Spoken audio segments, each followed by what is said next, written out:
Hasil tes DNA anak mantan model dewasa, Lisa Mariana dengan mantan Gubernur Jawa Barat, Ridwan Kamil, RK, resmi diumumkan oleh Bareskrim Polri pada Rabu, 20 Agustus 2025.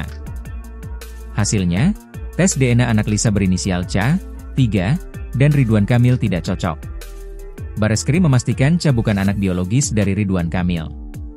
Mengetahui hasil tersebut, Ridwan Kamil lega dan bersyukur fitnah keji yang menimpanya tidak terbukti. Ia pun akan tetap melanjutkan proses hukum kepada Lisa atas pencemaran nama baik. Hal tersebut disampaikan melalui kuasa hukum Ridwan Kamil, Muslim Jaya Butar-Butar. Meski hasil DNA sudah keluar, polisi menegaskan proses hukum tetap berjalan. Laporan yang diajukan Ridwan Kamil terkait dugaan fitnah dan penyebaran hoaks masih ditangani penyidik. Sedangkan selebgram Lisa Mariana akhirnya menyampaikan permintaan maaf terbuka kepada Atalia Praratya, istri mantan Gubernur Jawa Barat Ridwan Kamil. Permintaan maaf itu datang setelah hasil tes DNA memastikan bahwa anak Lisa, C, 3, bukan anak biologis Ridwan Kamil.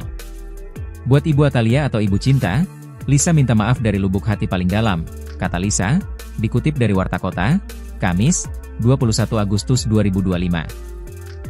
Lisa mengungkapkan penyesalannya kepada Atalia. "Mohon maaf sebesar-besarnya buat Ibu Cinta," ujar dia.